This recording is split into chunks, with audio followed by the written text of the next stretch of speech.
O livro de Mirdá,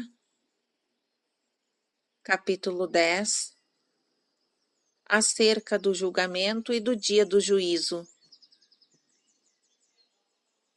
Narrativa de Mirdá.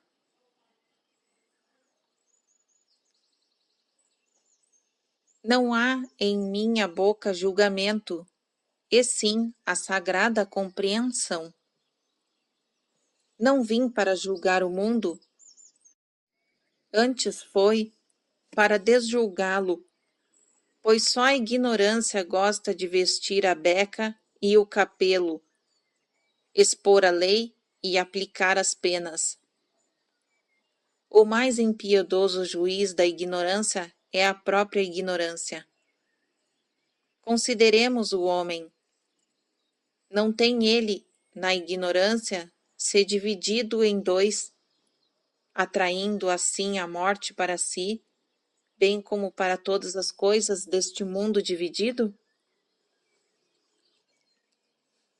Em verdade vos digo, não há Deus e homem, mas sim Deus-homem, ou homem-Deus, só um.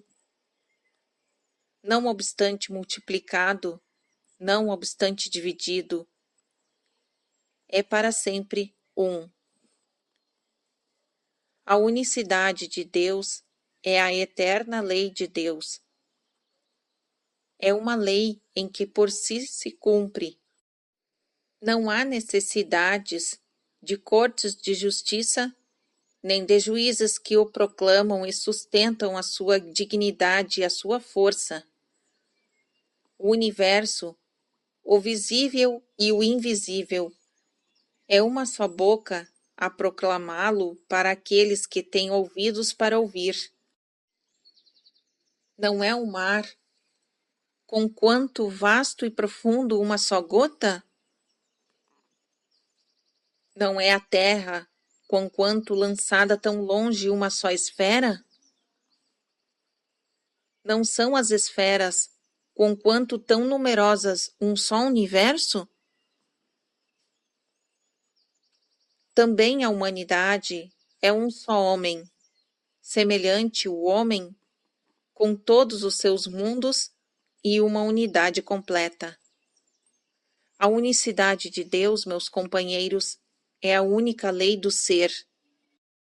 O outro nome que se lhe dá é o amor. Sabê-la e nela habitar é habitar na vida. Mas habitar em qualquer outra lei é habitar no não ser, ou seja, na morte. A vida é colher, a morte é espalhar. A vida é ligar, a morte é desligar. Eis porque o homem, o dualista, está suspenso entre as duas, pois ele colhe, mas somente espalhando. E ele liga, mas somente desligando. Ao colher e ligar, ele guarda.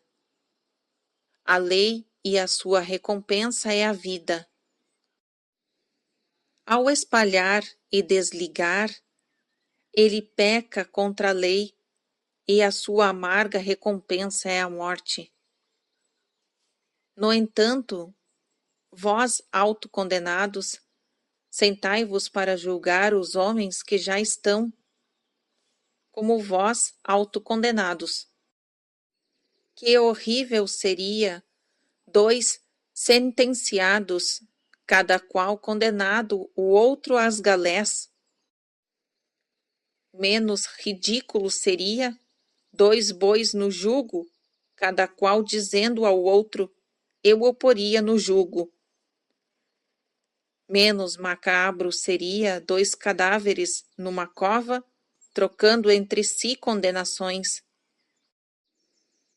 Menos digno de compaixão seria dois cegos a arrancarem mutuamente os olhos. Evitai sentar-vos na cadeira do julgamento, meus companheiros, Pois para pronunciardes um julgamento contra alguém ou alguma coisa, não somente deveis conhecer a lei e viver de acordo com ela, mas também ouvir o testemunho. E a quem ouvireis como testemunha em qualquer caso que se apresente? Chamarieis o vento para depor em juízo? Pois o vento auxilia e instiga qualquer ocorrência debaixo do véu. Ou citaríeis as estrelas, pois elas estão a par de tudo que se sucede no mundo.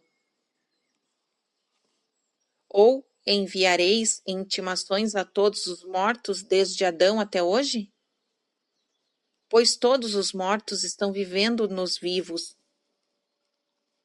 Para ter um depoimento completo em qualquer caso, o cosmo precisa ser a testemunha.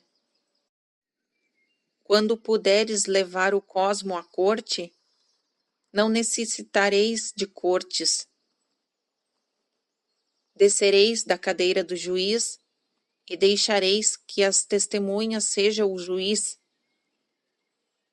Quando conhecerdes a todos, não julgareis ninguém.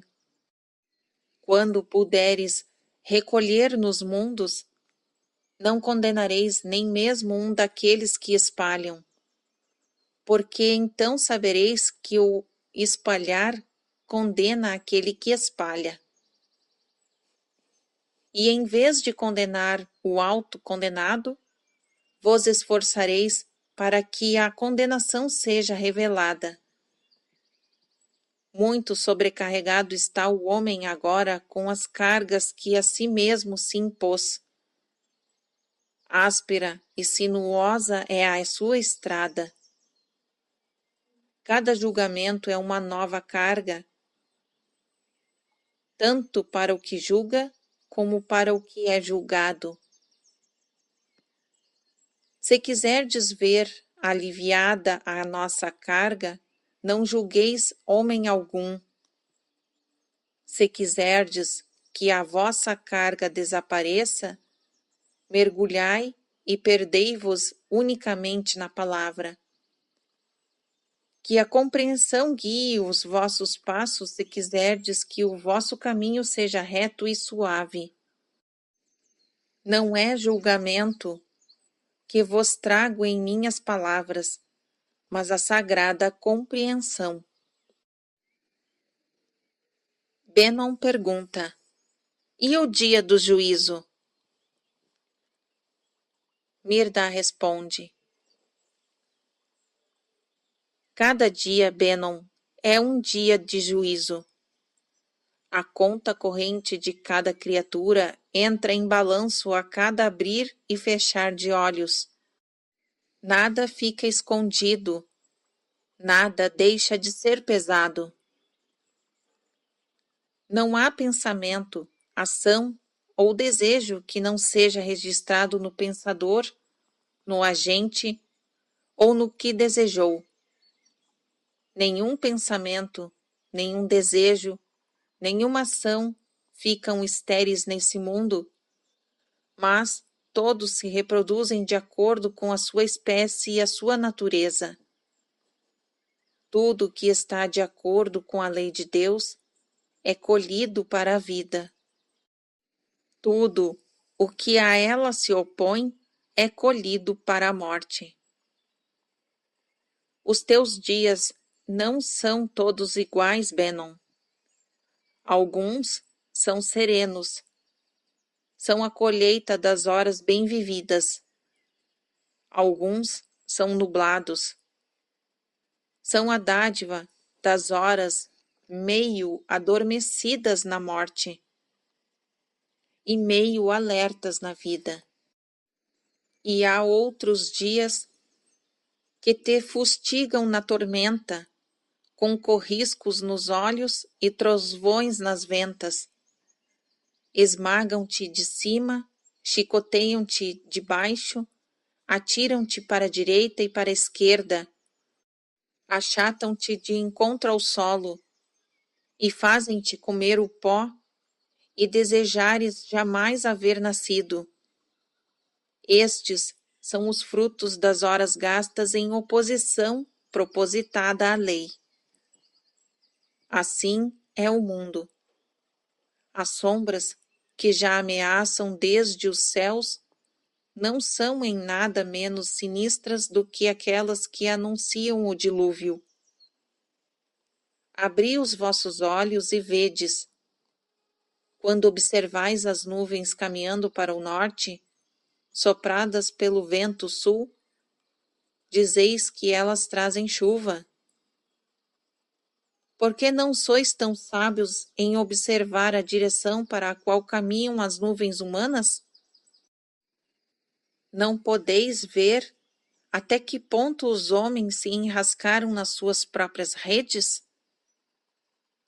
O dia de desenrascar está próximo. E que dia de prova vai ser? As redes dos homens têm sido tecidas com veias de coração e de alma durante muitos e muitíssimos séculos. Para livrar os homens de suas próprias redes, será preciso rasgar-lhes as carnes. O próprio tutano de seus ossos terá de ser esmagado, e os próprios homens terão de rasgar eles mesmos as suas carnes e esmagar eles mesmos os seus ossos. Quando as tampas forem levantadas, como certamente serão, e quando as panelas despejarem os seus conteúdos, como certamente o farão, onde esconderão os homens as suas vergonhas e para onde fugirão? Nesse dia, os vivos invejarão os mortos, e os mortos amaldiçoarão os vivos. As palavras dos homens lhes ficarão presas nas gargantas, e a luz se congelará nas suas pálpebras. De seus corações sairão escorpiões e víboras, e eles gritarão atemorizados. De onde vêm estas víboras e escorpiões? Esquecidos de que os haviam criado e alojado em seus corações. Abri os olhos e vedes. Mesmo nesta arca, destinada a ser um farol para um mundo que tropeça, há lama demais para que se possa passar. Seu farol se tornou uma armadilha, quão terrível deve ser o estado dos que se encontram no mar? Mirdá vos construirá uma nova arca. Exatamente aqui neste lindo ninho, ele a criará e estabelecerá. Deste ninho voareis para o mundo, não levando aos homens um ramo de oliveira, mas a vida inexaurível. Para isso, devereis conhecer a lei e guardá-la. Zamora fala: como conheceremos a lei de Deus e a guardaremos?